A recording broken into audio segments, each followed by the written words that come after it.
Welcome to our candidate forum. My name is Laura Foote. I am the executive director of YIMBY Action, which is a national organization advocating for abundant housing, especially in high opportunity communities. I live in San Francisco. Obviously, the YIMBY movement started here, and this is the place where we have the most, and I'm going to be biased here because it's with all of you, the best chapters.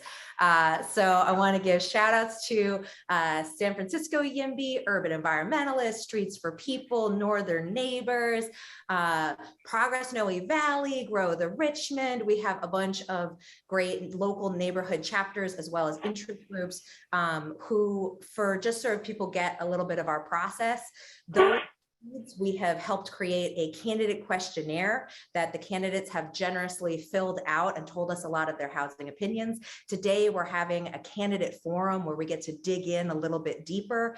The leads will meet and decide who we're going to recommend to the membership. So if you're a member, you're going to get a ballot probably tomorrow saying who should you vote for the YIMBY movement to endorse in AD-17.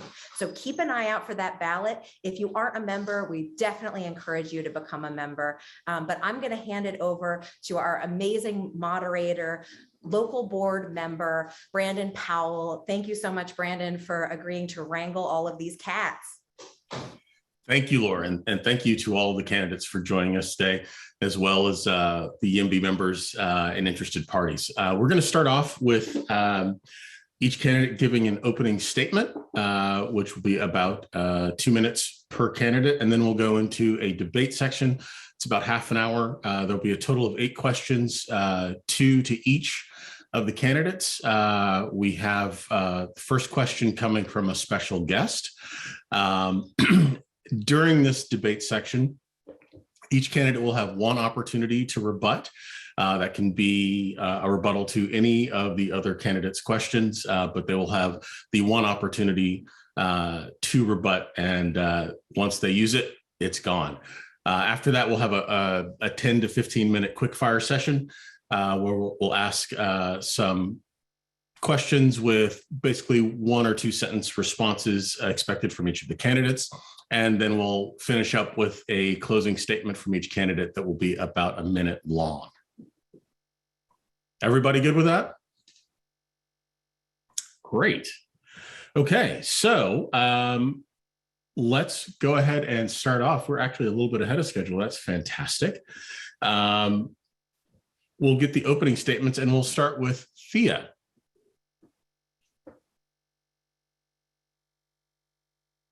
Unmuting myself. Thank you so much for that wonderful introduction, and thank you all the various groups that are here, including YIMBY Action, to listen to the District 17 candidates. It is, especially with grassroots efforts like myself, it is really, really critical to be able to get the word out with these various forums, so thank you. When I came back to San Francisco in the mid-90s, we rented 400 square feet, which we soon shared not only with our 93-pound Catahoula hound, but also with the toddler.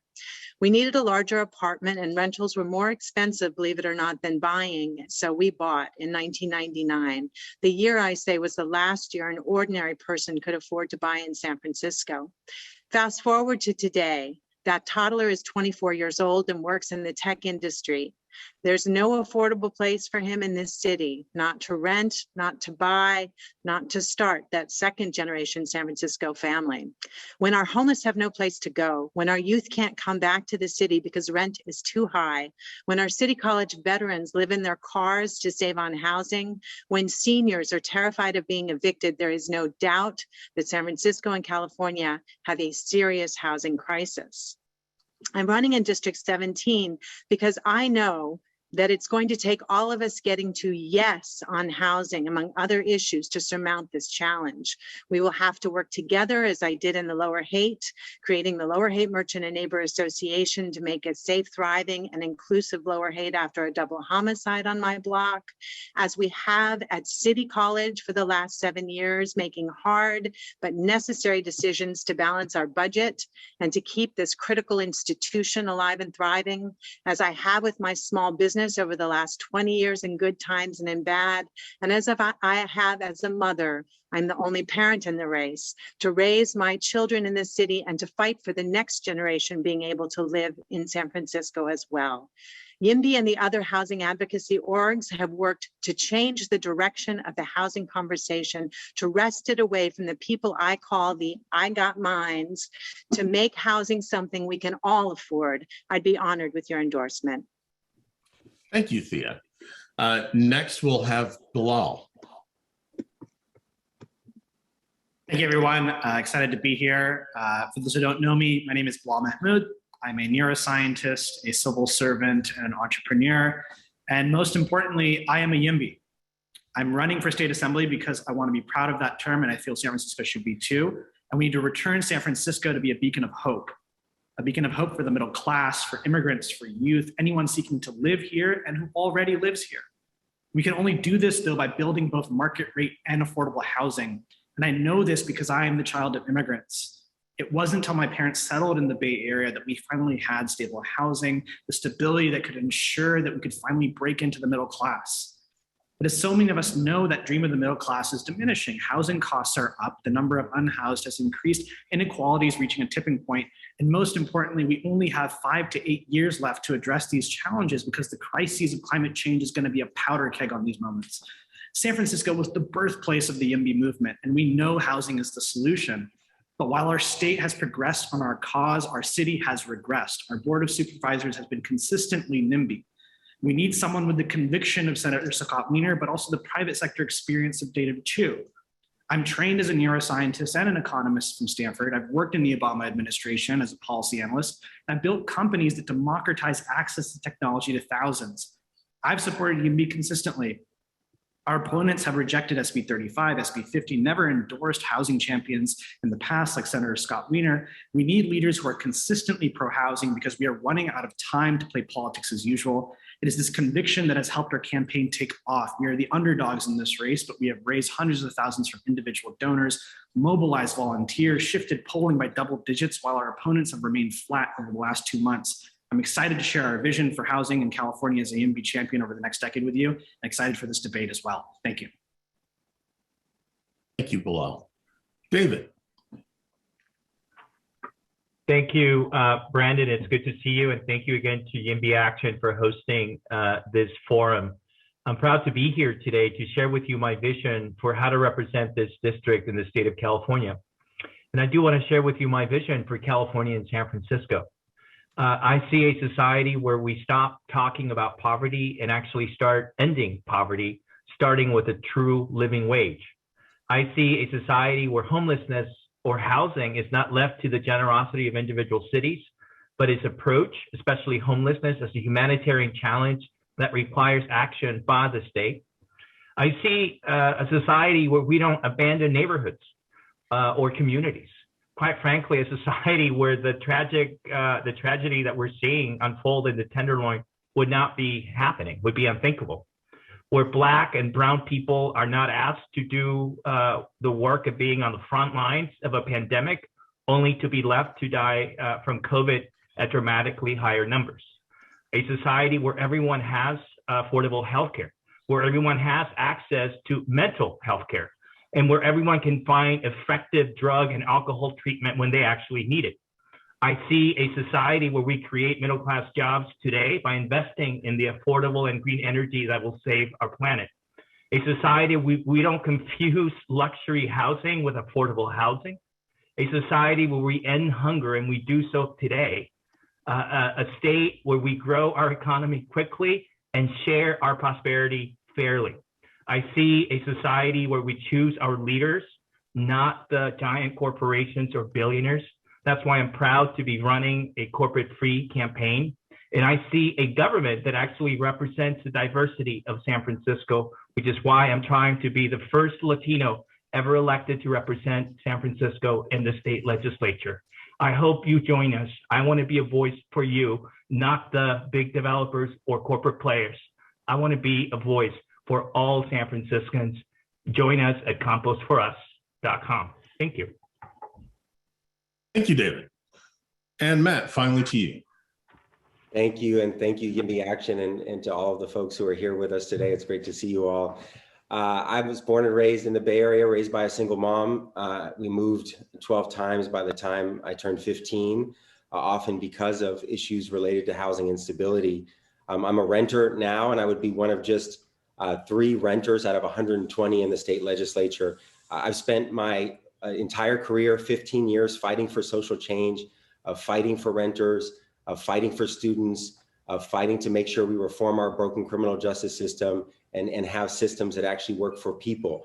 I represent a district right now that represents what it looks like when the state fails to share the responsibility of building housing, of building infrastructure, of building transportation. We have done everything since I've been supervisor here to build more housing. We have built more housing than any other district by far. Thousands of units of housing at every level, thousands of shelter beds, navigation centers, SIP hotels, treatment beds, and I've supported the overwhelming majority of those and shepherded them through. We have stepped up when NIMBYs, like with the Embarcadero Navigation Center opposed it. We said, yes, we need to build more, and others need to do their part as well. But we can't do it alone. One district, one neighborhood, even one city cannot do this alone. We need every single city and county in the state doing their part. We need every part of the state government and resources dedicated to build housing, including affordable housing.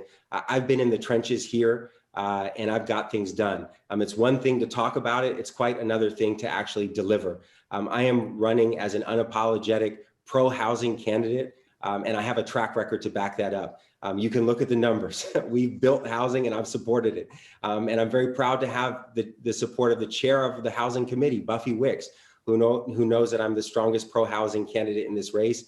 I'm looking forward to, over the next number of years, partnering with all of you to lead on housing, build the 100,000 units we need here in San Francisco and the million plus that we need around the state. That's the work that needs to get done, and we'll do it together. Thank you, Matt. All right. I don't know if the moderator or the timekeeper will be sharing our special guest question. Who's going to go ahead and play that for us? I will play it, but actually, why don't you ask the other 4 questions first? Okay. All right. So then we will start off with the individual questions. Again, starting with Thea. Thea, you've previously said that transit infrastructure must be built before bringing housing to high opportunity areas, leading to concerns about SB 50. How would your approach account for communities that have deliberately stalled transit while being rich with abundant jobs and high performing schools? And I think what I've said in the past, thank you for that question. What I've said in the past is that there needs to be, the 2 things go hand in hand. You cannot build housing and not also build transit at the same time. If you don't build the infrastructure for our wonderful density, and I'm very pro density, especially as a transit advocate. I'm the co-chair now and have been the chair for the last 7 years or so of the San Francisco Transit Riders. And I'm seriously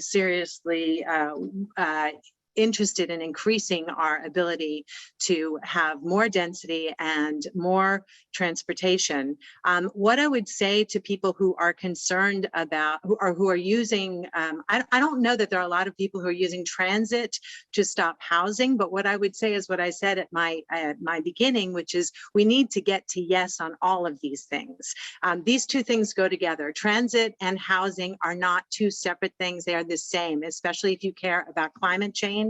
And I am deeply, deeply committed to meeting or exceeding our climate goals, which means not only do we have to build the housing so that the low-income people don't have to come from 1-2 hours away on transit or in cars to get here, but then we also have to build all the infrastructure for them here. So I guess what I would say to them is these things are not separate. You can't look at them separately. You have to look at them together. Thank you. Thank you, Thea. Would any of the other candidates like to use their rebuttal at this point? All right, then. Up next, we have a question for you, Bilal. Bilal, you have no legislative experience and no relationships with state legislators. How will you get your ambitious agenda passed? Yeah, so I think if we look across history, who are the people who made systemic change? It was outsiders, not career politicians. Even in recent history, from Alex Lee to AOC, whose chief of staff has endorsed our campaign as well, none of these people have legislative experience or relationship with the respective bodies they operate in.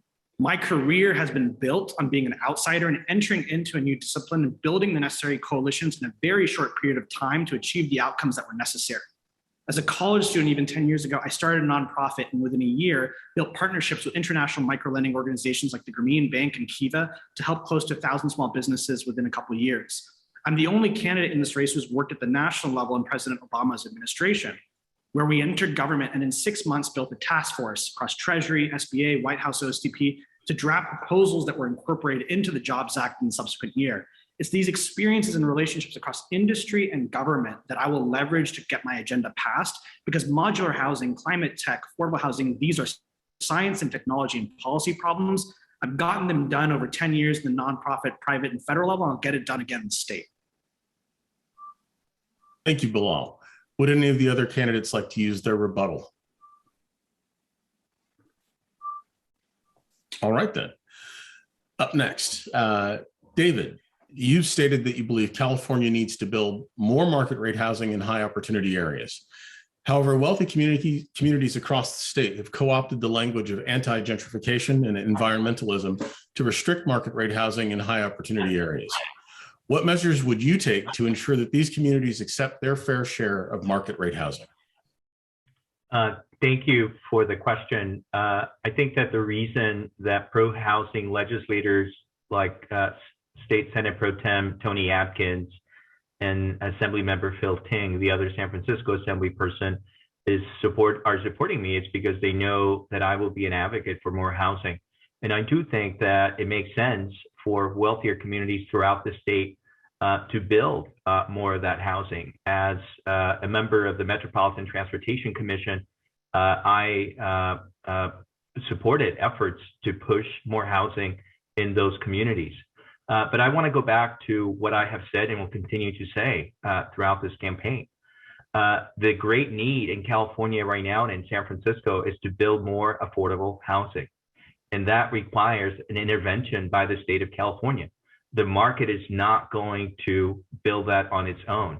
We need the state to identify sources to fund those affordable units to house our middle class, to house our low income and extremely low income residents. And that's going to be a focal point if I'm elected, to make sure that we build that affordable housing and that the state presents funding for it.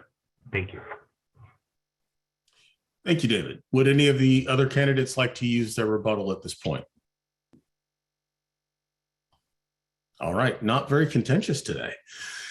Finally, Matt, you've previously opposed bills like SB 50 and the mayor's charter amendment to streamline teacher housing in 2019.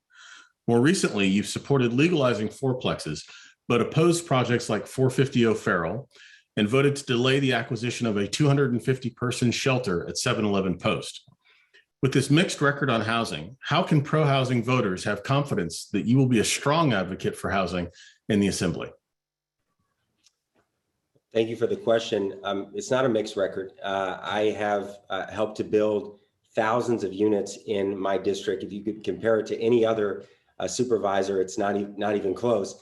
Not only building market rate housing, but building affordable housing, acquiring hotels, SIP hotels, shelters, new navigation centers, safe sleeping sites, thousands and thousands and thousands of places for people to sleep, places for people to live. When the pandemic hit, I jumped in and authored legislation to bring people into shelter-in-place hotels. Over 2,000 people are going to be housed permanently because of that work. So my work has been to build more housing, to build more shelters, to build more treatment facilities. And we've done that at a scale in my district that I think far exceeds any other. In addition to that, I've supported projects in other districts. I've stood up when there was the Irving Street project in the Sunset and actually did something that was very rare, which was went against supervisor prerogative and said that project needed to move forward. I'm only one of only 2 co-sponsors, sadly, of the fourplex bill. Myself and Supervisor Mandelman. I supported the Stevenson project when most of my colleagues did not. I've stood up for housing. I've been clear where I stand. I supported vocally SB 9 and SB 10 when very few others did not. I will be an unapologetic pro-housing assembly member, and I've got the backing and the track record to back that up. Thank you, Matt. Would any of the other candidates like to use their opportunity to rebut now? I'll use my rebuttal. So Matt, appreciate your vote on Stevenson, but the definition of flip-flopping is voting against 450 O'Farrell because you said, quote unquote, it does not meet the needs of the neighborhood. You then flipped to saying that you voted for 469 Stevenson, and then flopped again in the Post Street shelter and saying again, quote, need to effectively consult the needs of the neighborhood. We have a housing crisis today and a shelter crisis where over thousands of unhoused are suffering due to the lack of access to shelter. So my question is, whose needs are you serving by rejecting or delaying these specific housing projects? And why did you respect these 2 specific projects specifically in favor of local control?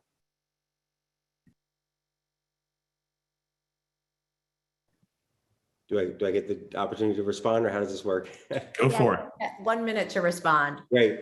So the shelter is something that we'll come back in a few weeks. I am strongly supportive of it. I've been very clear that I support it. What we're considering is the opportunity to purchase that site. And I think a lot of folks agree that we should consider the opportunity for purchasing that site. It was just announced in December, a few more weeks where I will be a champion to make sure we either purchase it or move it forward. My track record here is clear. Again, to suggest that I haven't fought every single day to build the thousands and thousands and thousands of units. Yes, you can cherry pick a couple single projects, but most of these projects don't get talked about at all because we've done it. We've passed it. It's been approved. It's being built. There are cranes all up and down Market Street. So I've supported the overwhelming majority of new beds. And frankly, it's one thing to be on the sidelines, to never have been in the mix and actually get housing built in the way that I have, and say, you would have done things differently.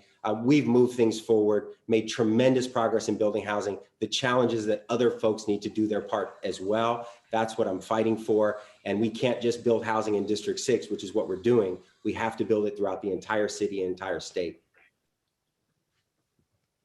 Okay. Thank you for your question, Bilal, and your response, Matt. I believe up next, we do have the special question.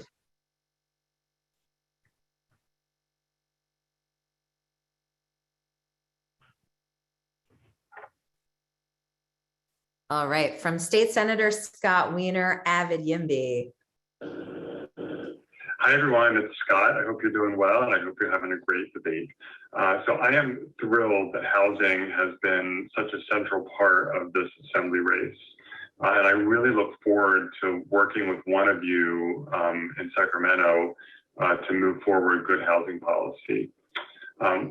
Speaking of housing policy, one of the central debates that we have on housing in Sacramento is local control over housing decisions versus the state setting standards. And that is a big part of the housing fights that we have in the state capitol. So my question to you is the following. In California, when it comes to housing policy, do we have too much local control, not enough local control, or just the right amount of local control? Hi, everyone. It's Scott. I hope you're doing well, and I hope you're... Okay, so each candidate will have 1 minute to respond to the senator's question. Again, we'll start with Thea. Thank you for always giving the woman the first right of speaking. Not always a good thing, by the way. Sometimes it's good to mix it up a bit. But so thank you, Senator Wiener, who I have been a strong proponent of for many, many years because of his wonderful work with transportation. And that's how he knows me as well. On this particular point, there's a gentleman in the, I'm reading the chat as I go by, and he says, there's only one right answer here. And I think that is about right now. I think we have had, unfortunately, a lot of time where we've had aspirational goals. And that's what our housing mandates have been. That's what RHNA has been. And unfortunately, we have not been able to move the needle forward. So, sometimes, and I've seen this at the community college level, to be perfectly honest, sometimes you need to go to the legislature, go outside of the community college system and set certain bounds and requirements so that the community college, which would not do it itself, I think I said in the questionnaire itself, Atherton is not going to regulate itself. You're going to need the state to come from the outside. So I support the Housing Accountability Act, and I do support making sure that we have the stick that goes along with the carrot, as long as we have the ability for the public to weigh in. All right, thank you, Thea. David. Thank you very much for that question. And it's good to see Scott Wiener. I don't think he was repeating the question himself. I think we were just replaying the tape. But listen, I think the one thing that I would say is that I do think that there is room for conversation about tweaking some matters, whether it's local control or things like CEQA. But my answer would be that we probably have, pretty good balance right now. I think that we can always think about ways of expediting housing, but I do believe that there has to be local control, that there has to be a way for neighborhoods and communities to weigh in on these projects. And say whatever you will about me, and this, I give Bilal credit for his comments earlier, is I would have given you the same answer if you had asked me 6 months ago, as I'm giving to you today. I'm not changing my answer just because I happen to be running for state assembly. And I do look forward to working with Scott Wiener if I'm lucky enough to get elected to this seat. Thank you. Thank you, David. I do want to remind everyone with a rebuttal remaining that you will have the opportunity to rebut at the end of these responses. Up next, we will go with Bilal. Thank you, Senator Scott Wiener, for giving me the question. I've been a strong supporter over several years, and as compared to the supervisor and former supervisor in this race, who did not endorse Scott Wiener in the last election, which I think is critical because we need to be supporting housing champions, not just legislation, but housing champions. To his question, we absolutely have too much local control, and it must be reduced unequivocally, and we must ban exclusionary zoning. Look at what's happened in San Francisco over the last 6 months. We have an obstructionist board of supervisors who has rejected housing projects from O'Farrell to Stevenson to the Post Street project. I'm glad the supervisor will bring the project back, but even weeks or days of a delay are not helping people in the streets. I pledge in my first term to do even more. We'll resurrect SB 50. A bill supervisors on this panel previously rejected. We will enforce RHNA even further when left to local control. City councils use RHNA targets as the goal in and of itself. We need to rethink it as a floor, not a ceiling. And this will only be possible through enforcement. We'll work with the Attorney General and do more streamlined permitting using more sticks and repercussions than just carrots to get it passed. Thank you. Thanks, Bilal. Matt? Thank you for the question. I think there's no doubt that right now we make it too easy for people to say no to more housing, housing at all levels, affordable housing in particular, and we should have state leadership and state action and accountability to make sure that we change that. So in that sense, we have too much local control to allow folks to say no to housing. I think that there are some areas where I would like to see San Francisco and some cities be able to go further. That's why I support overturning Costa-Hawkins and allowing us, for example, during this past year where we wanted to have a more extensive eviction moratorium, and go further on rent control, but aren't able to do that. So those sort of things are areas where I think that we need a bit more local control to be able to do more on rent control. But when it comes to not cities and counties not doing their share of building more housing and being able to get out of their RENA goals and requirements, that is something that I'm going to provide leadership on to make sure that everyone does their part. As I said, we have a situation right now that the overwhelming majority of affordable housing and the majority of housing in our city is built in this one district. And that's unsustainable. It's inequitable. It's not meeting our overall needs as a city or as a state. And so I've seen firsthand how we need to ensure that everyone is building housing, and including building housing at all levels for people who are low income, for people who are middle income. And so in that sense, we can't just leave it up to cities, counties, mayors to decide to do whatever they want. Of course, there's a role for local input in some way, but they absolutely need to do their fair share. All right, thank you. Okay, Thea or David, would you like to rebut any of the answers that we've just received? I would be happy. Go ahead, David. You go first. I'm always first. You go first. And how much do I have? 1 minute, David. Okay, thank you. Look, I just want to say that I am more for expediting the building of housing, and especially the kind of housing that we're lacking, which is affordable housing. But I think that the idea that we take away from communities and neighborhoods the ability to speak out against issues or particular projects, or to raise concerns about particular projects, I just don't believe that that's the right approach. I think that there's a way to expedite housing without silencing those voices, because it's not just about addressing the specific needs with respect to a project, but it's also about protecting the character of these communities and these neighborhoods, especially for communities that have been displaced and have faced eviction. And as someone who has, lived firsthand the fear of eviction, I can tell you that that's pretty scary. And I don't think that we should simply discard that ability for these neighborhoods, whether it's Noe Valley, the Mission, Bayview.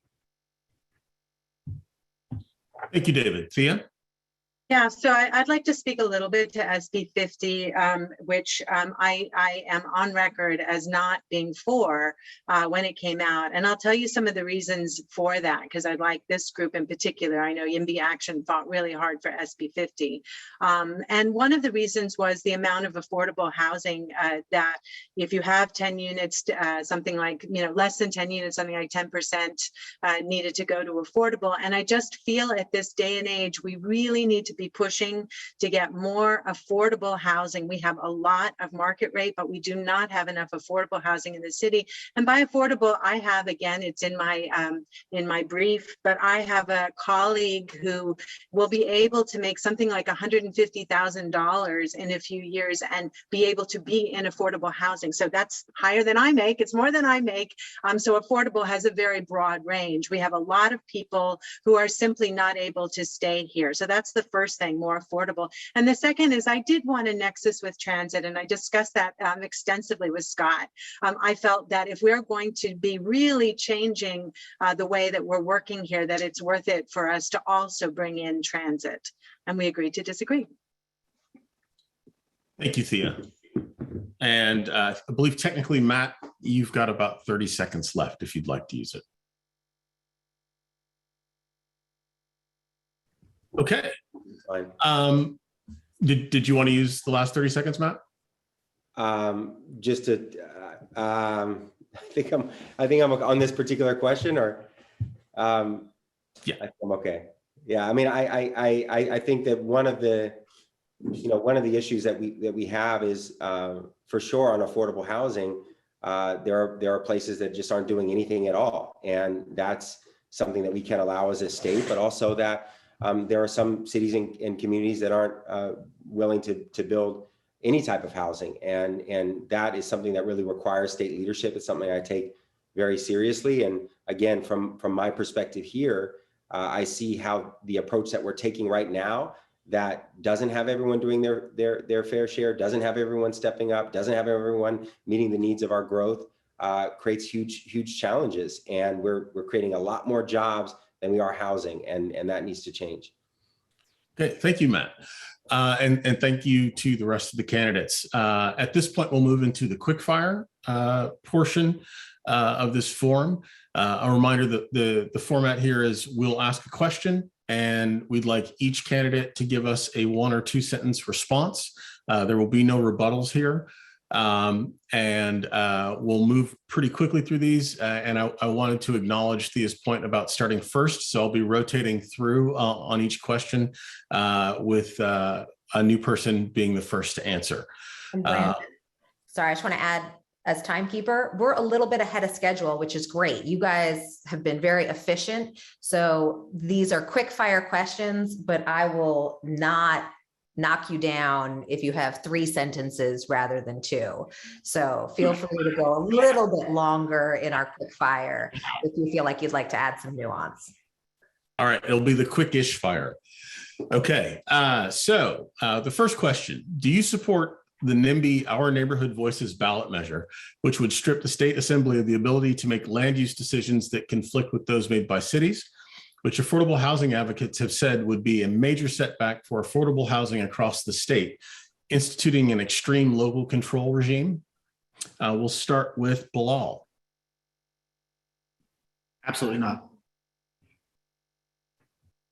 Matt, I'm sorry, David.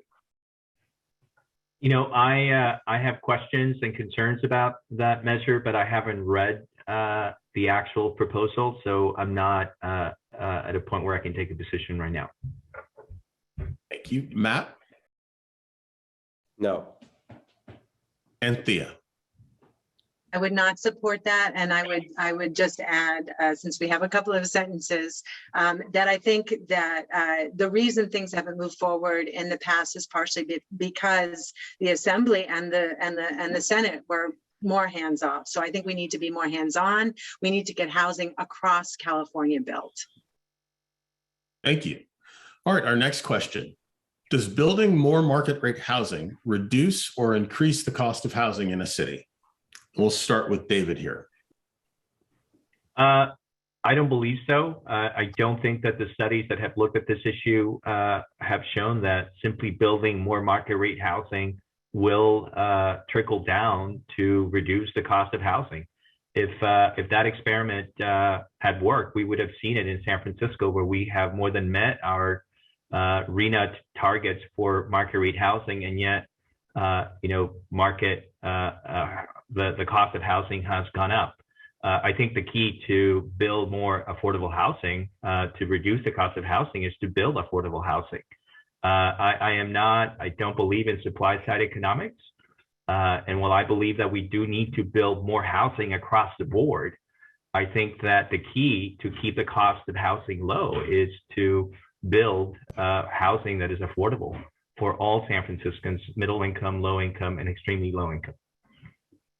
Thank you, David. Matt? Yes, I do believe that it does, but we need a yes and approach. We can't rely solely on the market. Yes, we do need more market rate housing, and I do believe that it reduces the cost of housing. And we need much more, exponentially more social housing, affordable housing, because the market alone is not going to meet the needs of all of our residents in our city or state. But absolutely, yes, it does. We should build more market rate housing. It does reduce the cost of housing, and we need a lot more affordable housing. Thank you, Matt. Thea? I'm going to say I definitely used to believe yes. I absolutely believed yes. And that is because the more housing you have, the more possibility is for the people who are in the expensive housing to go into this new expensive housing. And theoretically, the cost to the renter in particular, or the owner, would go down. But I have not seen that be the case. What I've seen be the case is that the prices go up, and it's the same on the commercial as it is on the other side. And so I think we are going to be building market. I think unfortunately we incentivize building market a lot better than we incentivize building affordable. I think what we can do as a state, as opposed to the market, is really turn our focus on affordable, because that's what we need right now. Thank you. And finally, Bilal. Market rate housing absolutely reduces the cost of rent. And I know this, I'm a trained economist from Stanford, but also I'm a child of immigrants. My parents had a ladder. We started with affordable campus housing, we broke into 1 bedroom, 2 bedroom. That's what's necessary. You need all types of housing to be a ladder to affordability and to break into the middle class. And I disagree with former Supervisor Campos on this, that the reason we're meeting targets is because the RHNA targets are not a ceiling, they're a floor. We need to exceed those targets to meet our affordability requirements. There are thousands of people trying to move here, and also exclusionary zoning is inhibiting the ability for us to build the sufficient amount of market rate housing that's necessary to support everyone who's staying here and wants to move here. So we drastically need to rechange this framework. Thank you. All right. Our next question, true or false? San Francisco needs more housing at low, middle, and high income levels. And we will start with Matt. True. I think our RHNA goals demonstrate that over the next 10 years, we're going to need to build housing at all of those levels. Obviously, where the greatest need is, and where often we fall short and where we should be investing and prioritizing, is low and middle. But we do need housing at all of those levels. And Thea. Yes, we need them at all levels. We are so far behind. We used to build 50%. In the 1950s, we built as much housing as we did office buildings, and then we moved to just building office buildings overwhelmingly. We are so far behind. We need more housing of all types, transitional, et cetera. Thank you. Bilal?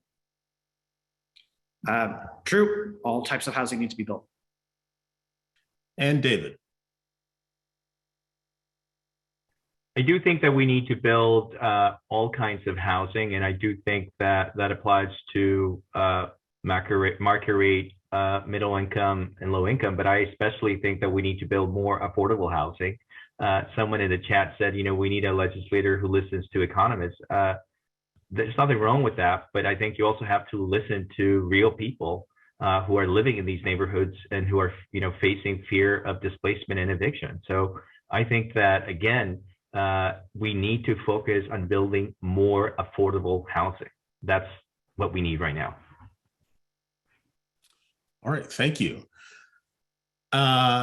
Next up, building infill housing in already developed areas is better for the environment than building housing on greenfield land. Should all code-compliant infill housing be categorically exempt from CEQA, the California Environmental Quality Act? With this one, we'll start this time with Thea. Yes, I think that is a reasonable approach.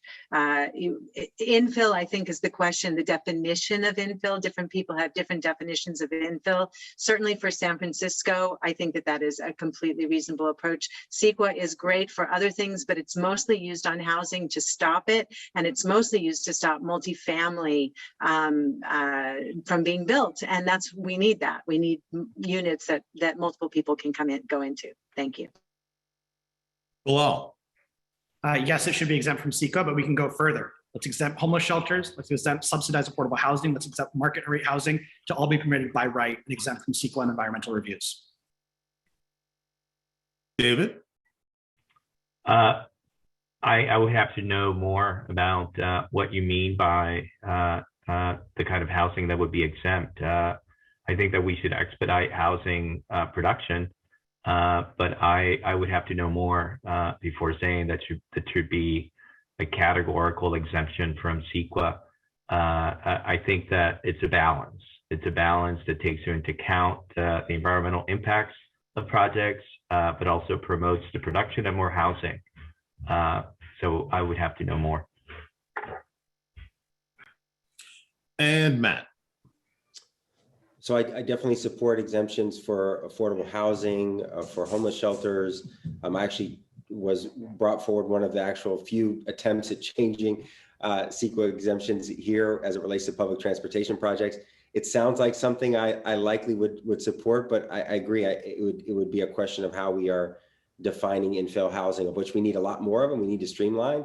But I based on what that's saying, it's likely something that I would support, but would need more information.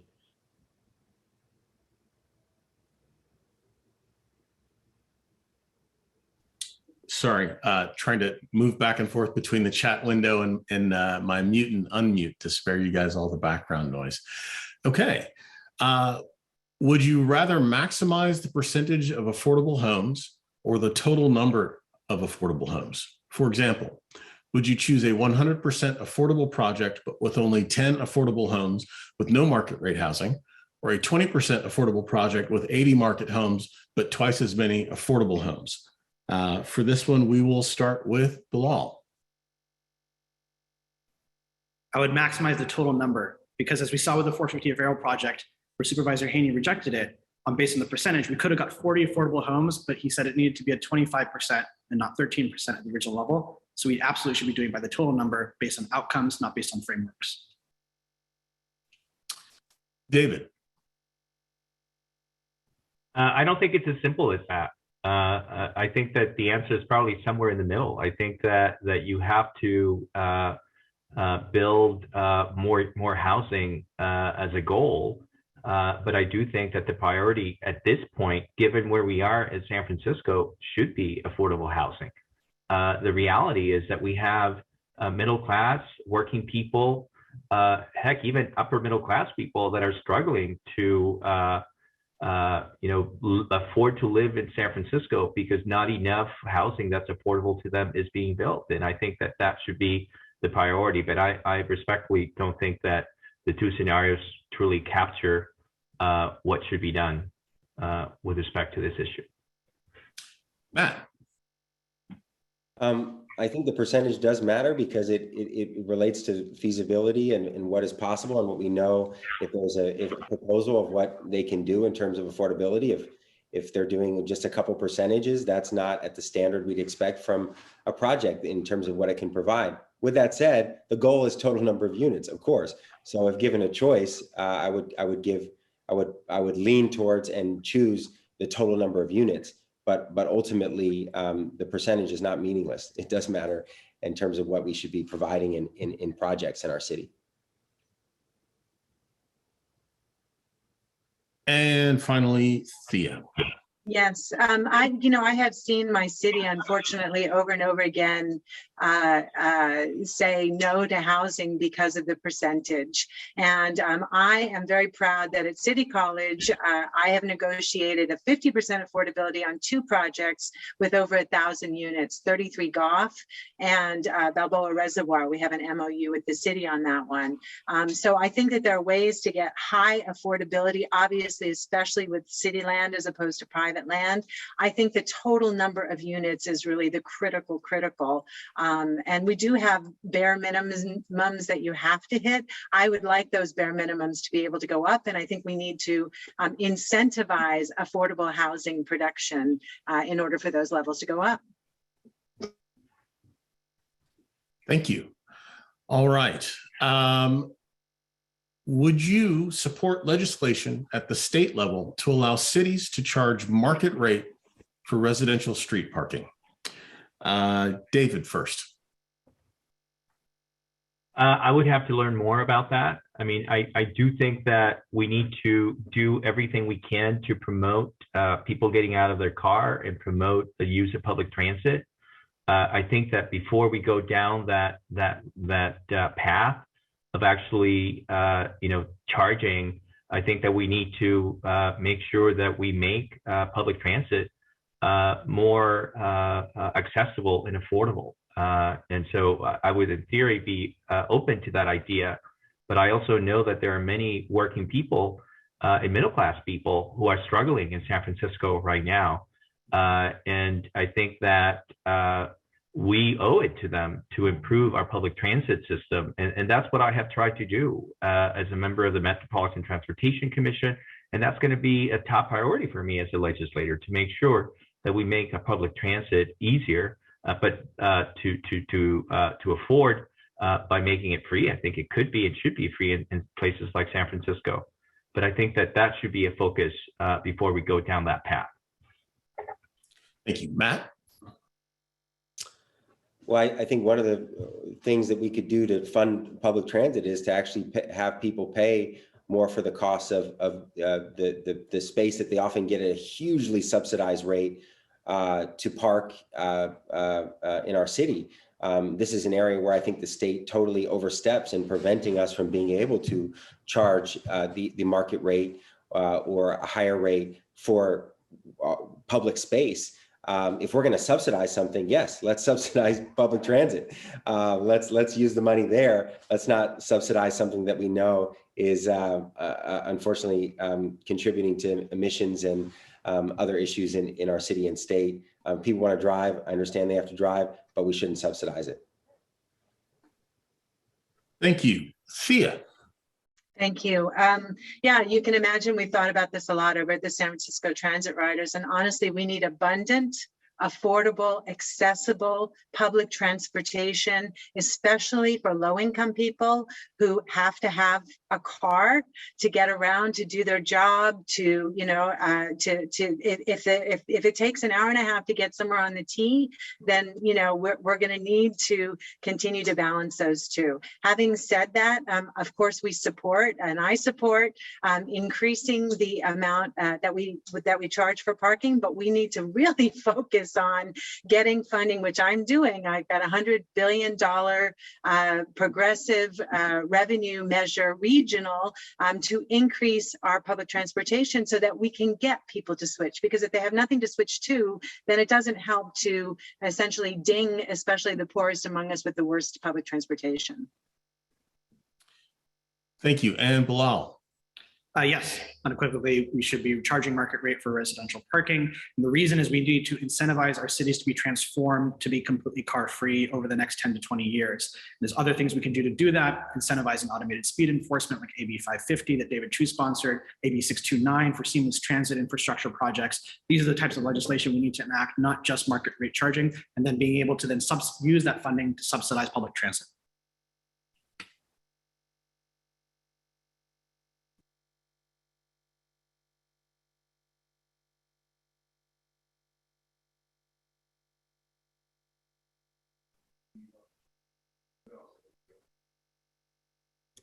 Brandon, would you like me to ask the last one?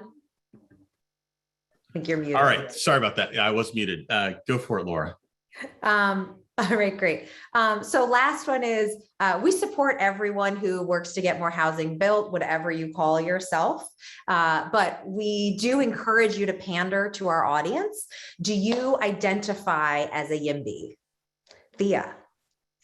I am a YIMBY, and I birthed two YIMBYs who are very upset about how difficult things are, and also very upset about climate change and how they think it's going to completely decimate their lives. So I do believe that YIMBY Action is part of our solution for getting to yes on housing and getting to yes on public transportation.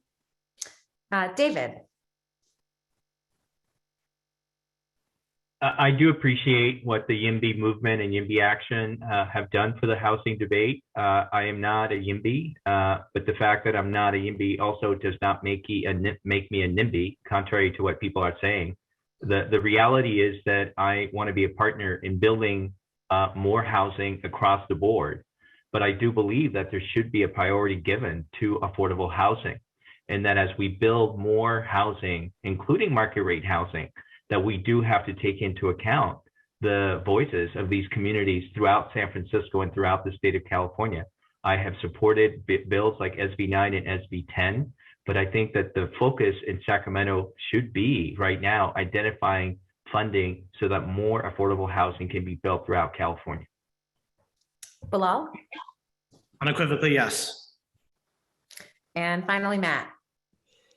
Thank you for the question. Certainly, I've supported yes in my backyard here in the Tenderloin in District 6, many projects in housing and shelter and all of those things, and share a lot of the same values with all of the folks here, and would be excited to work together. It's not a term that I'm not a member of the organization, so it's not a term I've ever used to describe myself, but I think that we would have a tremendous number of things to partner on and work together to make sure we build more housing in our city and across the state. Well, I'm happy to see that our recruiting efforts have worked here, and we've gotten at least 2 YIMBYs out of this whole deal. Thank you all for your answers to the questions, both the individual questions and the quick fire. Really appreciate getting the opportunity to hear your perspectives on these various issues. We're going to wrap up with a final statement from each candidate. It'd be great if you could limit it to 1 minute. I know it's tough to sum up everything you're fighting for with 1 minute, but we're going to ask you to do it. We'll start off with you, Matt. Great. Well, thank you so much, Brandon, for facilitating, moderating, and everyone for being here. We need to send a pro-housing champion to Sacramento. We've had that in David Chiu as our outgoing assembly member. We have a Bay Area consensus in many ways to build more housing.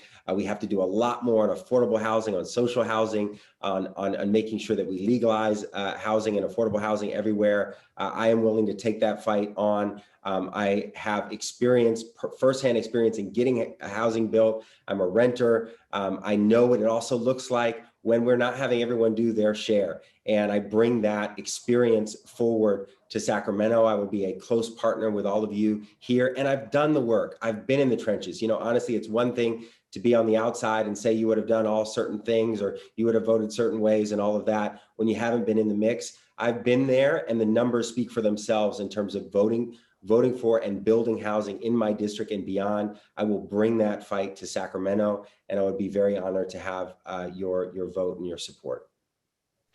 Thank you, Matt. Next, Bilal. So I think as we've seen all in this debate today, this is a really critical election. We have 5 to 8 years left to reach critical climate and equality goals. Critical RENA goals are coming up in the next couple of years. The YIMBY movement will be essential to meeting these goals, and the choice before us is stark. It's inaction versus action. The records of our opponents are identical. They did not endorse SB 35 or SB 50 when it was difficult to do so. They did not build housing at critical junctures from 450 O'Farrell to Post Street recently. One good vote on 469 Stevenson does not mean that you become a YIMBY.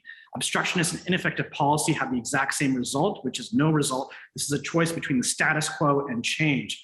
Let's imagine what happens not if we lose, but if we win. We can prove YIMBY has the power to affect systemic change, and we can win. We have the courage and boldness of our proposals. We've raised hundreds of thousands of dollars to reach voters. We've shifted polling by double digits in months. We've mobilized hundreds of volunteers. We can win this. If we can do this in the last 2 months, we can do this together in the next 6 weeks, and imagine what we can do together in the next 12 years in the state. Thank you. David. Thank you, Brandon, for moderating, and thank you again, YIMBY Action. And I simply want to say that when it comes to the record on building housing, and especially affordable housing, I actually had something to do with building more housing and more affordable housing than anyone on this panel. For the last 3.5 years in the county of Santa Clara, I was overseeing the implementation of Measure A, whose goal is to build 4,500 units of supportive housing.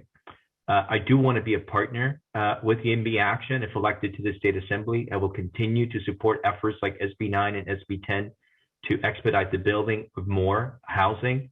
My priority will once again, as I've said before, will be to identify sources of funding for more affordable housing, which is what I think the type of housing that we need to build more of. I am for building all kinds of housing, but I think that the working people, the middle income people and the low income people of San Francisco, they have a right to live here as well. And they're not going to live here unless we actually build housing that they can afford. And that's what I'm going to push for and do if I'm elected to the State Assembly. Thank you again for the opportunity. All right. And finally, Thea. Thank you so much, and great job facilitating, moderating, and thank you for the questions in chat, since you sort of forget them sometimes. So thank you for all of that and the wonderful comments from everybody. As I said, I am very clearly the only woman in the race. There hasn't been a woman who has been elected to the Assembly in 20 years. Why that matters is because I have the experience of actually raising a family here in San Francisco, walking my kids to school, having them take public transportation. We raised our kids with no car in San Francisco. I do have 7 years of experience of working as a governing body of the city and county of the City College of San Francisco, which is, I think, one of the most important institutions as a ladder of opportunity for all of California community colleges. And I certainly want to work on that, but I also want to take the good work that I've been doing with transportation and get that. The very first bill I would do, Susan, is to get the authorizing legislation for the $100 billion progressive measure that we're going to do to get our public transportation to be something that we all want to take. So I can work together with all sorts of different kinds of people. I am your grassroots candidate. I am the woman in the race. I would love your vote. Thank you. All right. And with that, we are finished here. I want to thank all 4 candidates for taking the time to speak to the YIMBY membership and interested parties. Thank you everyone for your comments and your questions. And we really appreciate everybody staying on task and on time. And with that, we're only 1 minute over. Thank you so much for participating in this forum. Thank you, guys.